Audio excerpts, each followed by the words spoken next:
ما أريد من هذا الشعب إلا أن يزيد في الحمد والشكر إلى الله عز وجل، ويزيد من محبة الوطن، ويزيد من العمل ومضاعفة العمل لما يسعى فيه من خير له وللدولة والأهل. هذا اللي أنا أدوره من الشعب، وربنا إن شاء الله يوفقنا جميعا على ما يحب ويرضى.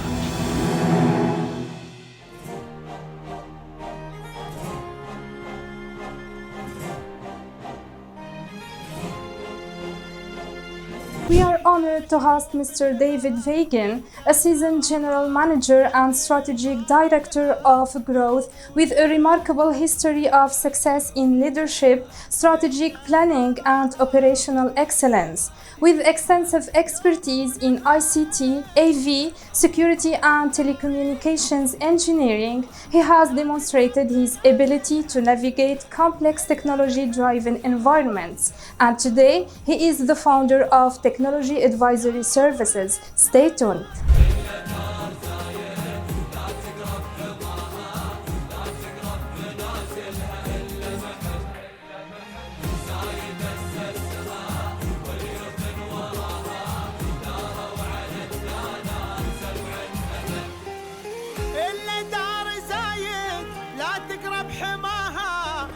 تقرب منازلها إلا محب زايد أسسها واليوثن وراها داروا على الدانات 7 أبد.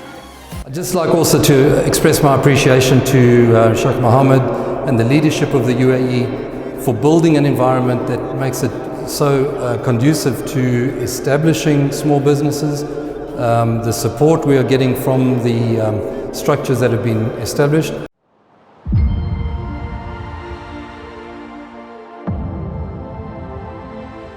Welcome everyone to your favorite program, Pairs of Union, which invites the most successful people here in the UAE.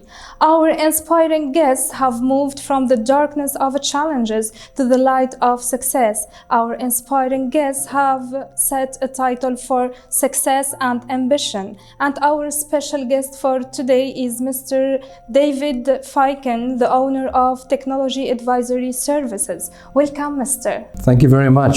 I appreciate the invitation to join. Yeah, thank you so much. We are so pleased to meet you today. So today, sir, we talk about your successful journey and also about your successful company.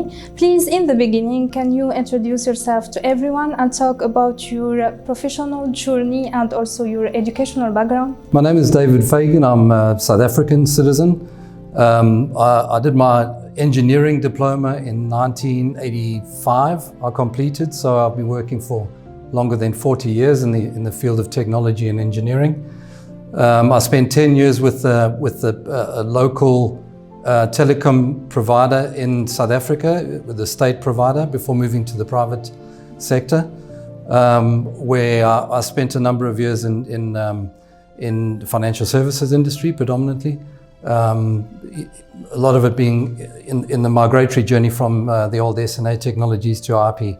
TCP/IP, which a lot of your users will be, a lot of your listeners will be, or your viewers will be familiar with. So, sir, you have an extensive experience in ICT, AV, security, telecommunications, engineering. So, how was your beginning in the world of business? I've always been interested in technology from when I was a very young boy. So it was always natural that I was going to move into the field of technology and whatever it sort of evolved into. I've always had the confidence really and the ability to deliver on whatever I put my mind to. And that's really been a strength of mine throughout my career. The legacy of being able to lead from the front has always had a profound impact on the teams that I've managed over the years. And this has led to great success, not only for myself, but for the teams that I've managed and the businesses that I've been involved with. My career really has been very, very varied and it's been influenced by the different roles that I've held over the years. So it hasn't really been executed as part of a master career plan as such. but I've been very, very fortunate. Sir, you have a faithful journey, you have a successful journey, but we know every successful journey is not an easy journey, right? So what were some of the challenges you have faced during your journey? Look, in senior leadership roles, your challenges are frequent, and some of them are quite severe. One of the major challenges that I've faced throughout my tenure in the UAE is the problem with sourcing and retaining the right caliber of staff. I mean, we live in a region where huge portions of our skilled resource pools are itinerant. So they're not staying for 10, 15, 20 years. They maybe have a 2 or a 3 or a 5-year plan and they leave. And this is why it's very encouraging that the local leadership have programs in place to develop the local population, so the Emirati population, to be able to introduce them into the workforce, to bring that stability into the workforce, to bring that stability to the workforce of the UAE. And sir, who have been your key supporters, mentors, the persons who have helped you during this journey to overcome these challenges? Honestly, there is no one person that I can really single out. I've learned from pretty much everybody that I've ever worked for or with, or even subordinates that I've had on teams of mine.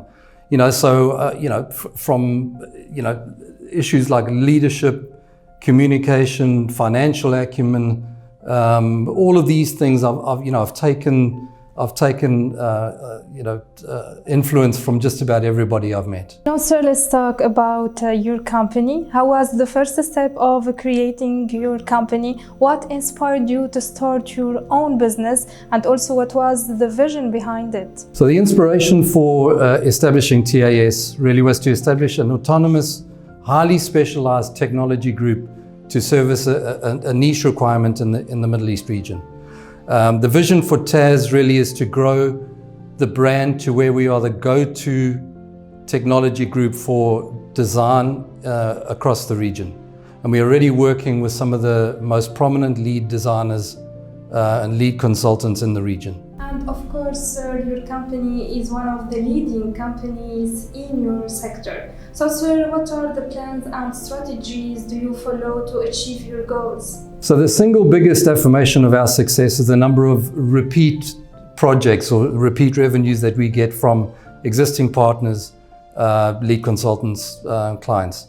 We're very, very pleased to say that in excess of 80% of our current revenues are with existing partners or as a result of direct referrals from those partners.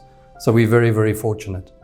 I mean, our strategy really is to create a group with technically superior, service-focused personnel that deliver projects to lead design consultants that assist them in meeting their deliverables and their commitments to their clients. Sir, of course, since you have started your company until now, you have made lots of achievements, right? So what are the most important achievements or contributions you are most proud of? One of the things that we're immensely proud of is the diversity of our client base and the projects that we're involved with.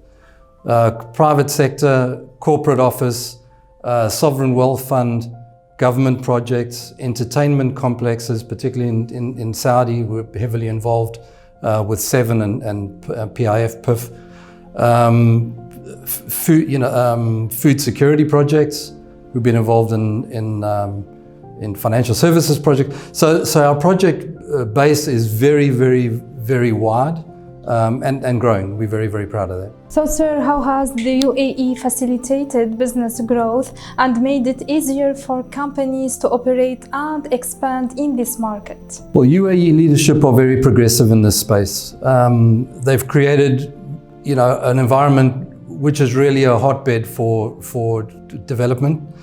I mean, they've announced obviously the Dubai 2030 initiative, and there's specific focuses on sustainability and digitization and technology generally. And this really, it leads directly into what we do. So we really are very, very grateful in terms of what the leadership of the UAE are doing. So, sir, as a successful leader, as an owner of a successful company, how can you define success? Well, success is a very personal thing, right? You know, a lot of people will say, yeah, it's all about generating the revenue and having the money. I mean, that's all good because you need to make a living, and you know, if you're responsible for employing, you know, numbers of staff, you have a responsibility to them. So it's always good that, you know, you have a company that is sustainable, that is growing, that is able to meet its commercial commitments, you know, to service shareholders and whatever. But you know, there's also the other element. So there's personal satisfaction as well. That really does mean a great deal. So yeah. So as I say, it is a personal thing. You know, it's about being comfortable as a leader, being able to meet my commitments to staff, and to see the company grow as something that we've initiated is really inspiring. So, sir, lots of people from audience, they are a new generation and they see from your story something special inspired them.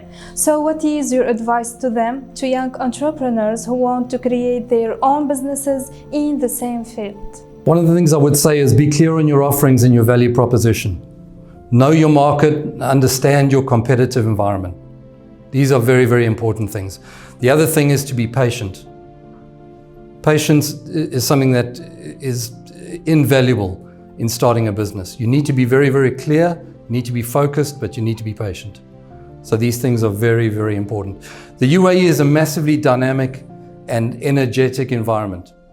There are many, many structures that have been set up in terms of free zones, and it really is the perfect environment really for establishing and developing a new business. So the UAE have done an absolute astounding job of developing an environment that is attractive to entrepreneurs and that supports them through the life cycle or the journey of establishing a company. The UAE has for sure contributed to your success story. So what is your appreciation message you would like to convey through our episode to the UAE and its leaders? The UAE leadership are very, very progressive, and these initiatives extend to technology. Dubai's Vision 2030 is an initiative to transform the city into a global leader in innovation, sustainability, and digital transformation, which is really driving our industry, not only in Dubai, but across the region. And this is a testament to the visionary leadership of the UAE and regional leaders. I'd just like also to express my appreciation to Sheikh Mohammed and the leadership of the UAE for building an environment that makes it so conducive to establishing small businesses. The support we are getting from the structures that have been established, it really is an amazing opportunity for us to be able to come and live in this wonderful city and to make a living, develop businesses that we can be proud of in the future. So thank you very, very much. Thank you so much, sir. It was my pleasure talking with you today. Best of luck. Thank you very much. I do appreciate it. Dear audience, this is the end of our episode. Watch us next week. Goodbye.